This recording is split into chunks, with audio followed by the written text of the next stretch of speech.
We're now going to begin discussing survival in the wilderness. The mind is the greatest tool that you have for survival. Don't forget that. The more you know, ultimately, the less gear you are going to need. With that said, you cannot allow the skills that we're going to be teaching you throughout this course to begin to perish. All hard skills or fine motor skills are perishable if they're not practiced regularly. So, once you get through the course, continually practice those skills. Again, just like our 5 smooth stones, spend the dirt time out there and practice so that they are very efficient in your time of need. So keep that in mind as we continue to move forward. So we're going to talk about general safety. As part of our general safety, we must understand that a basic level of physical fitness is absolutely required for wilderness excursion. So survival specifically requires a much higher level of physical fitness. So if you cannot hike a normal park lane, if you will, with 25 pounds of gear in your bag, and it's making you winded and you're struggling and it's a hard time, well, you have absolutely no business thinking that during a crisis event or actual emergency that you're going to be carrying a 50 to 70 pound bug out bag. It's just not going to happen, or at least you're not going to make it out of the parking lot. So keep that in mind. You must engage in regular physical fitness-based activities that would include rucking, hiking, walking, and using your gear in a functional way. Performing functional exercises like picking the backpack up, swinging it on, picking it up over your head, etc. All these things are functional exercises that are also survival-based exercises that will come into play later. So go out and flip rocks and flip logs and lift them up. All these things are important skills that build your physical fitness. So, moving on from there, our next subject would be core temperature control. Maintaining your body's core temperature is a vital component and one of the top level things that you have to do on your survival to-do list. We must understand how to maintain our body's core temperature to avoid hypothermia, which is too low body temperature, and hyperthermia, which is too high of a body temperature. So learning to manage those two extremes will permit us to survive longer term. So I have a couple acronyms we're going to cover for you. First one is for the summer months, and that is HOT. H-O-T, O-N-T.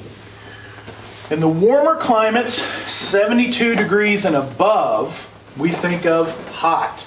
We want to hydrate, overheat, avoid it, and time. We want to take time out. By using the HOT acronym, hydrate often, avoid overheating, take regular rest periods or time. By following these 3 things, we will be able to better manage hyperthermia or getting too hot, which would lead us into heat stroke, things of that nature. Now, conversely, we have the colder climates. Anything below 72 degrees, we're in danger of potentially suffering from hypothermia, too cold, or low temperature. Along with hypothermia, we have to understand how to manage sweat and water on our body. If it's wet outside, we're getting that wet, damp feeling on our clothing or on our skin. If the wind picks up at all, we will lose our body's heat 25 times faster than we would on a dry day. That's your wind chill effect coming into play. That can greatly reduce the time you have between being able to effectively manage your core body temperature and already being in the danger zone. We use this to check our manual dexterity. When you start struggling, and some of us just struggle naturally, but in a cold environment, when you start struggling to touch your pinky to your thumb, that means that you're beginning to get too cold. All right? And the longer that goes, the harder it becomes to do that. Think of grabbing a knife or a saw or a ferro rod or a cigarette lighter, doing any of these things will become increasingly more difficult, if not impossible. So we look for the umbles. We look for umbling, stumbling, and fumbling. When people begin stuttering over their words, fumbling around in camp, dropping things, tripping over their own feet, etc., those are all telltale signs of being too cold. Those things will immediately precede teeth chattering and uncontrolled shivering. So keep that in mind. So with that, we look for the acronym COLDER. C-O-L-D-E-R. Clean, overheat, layer, dry, evaluate, repair. In the colder months, it's vital to keep our gear clean. If it becomes overly wet or overly saturated, not only will it affect our core body temperature, but our gear will also degrade more quickly. Overheat, we want to avoid it. We dress in layers. Loose and layered. That's the key for our proper dress. So be able to peel layers off to avoid that overheating. Layer, again, bam, takes us right back to managing core temperature. If we're dressed in layers effectively, we're going to be able to put layers on, pull layers off to effectively manage that CTC, core temperature control.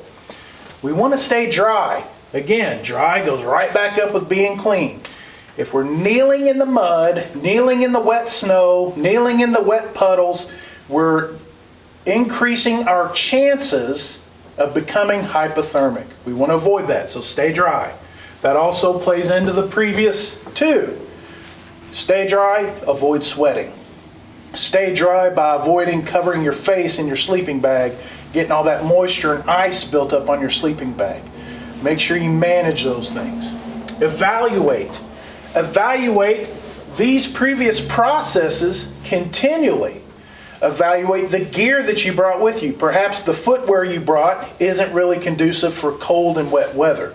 Maybe it's the backpack you have, maybe it's the knife you have, maybe the pair of gloves. Whatever it is, you're always evaluating everything continually as you engage in your trip, and then you're going to make repairs on the fly.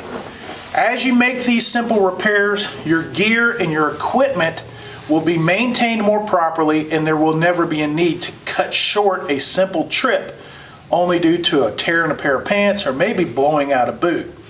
If you follow these principles and you have a proper survival kit, you're going to be able to make those repairs on the fly, manage your core body temperature, and ultimately make it out alive.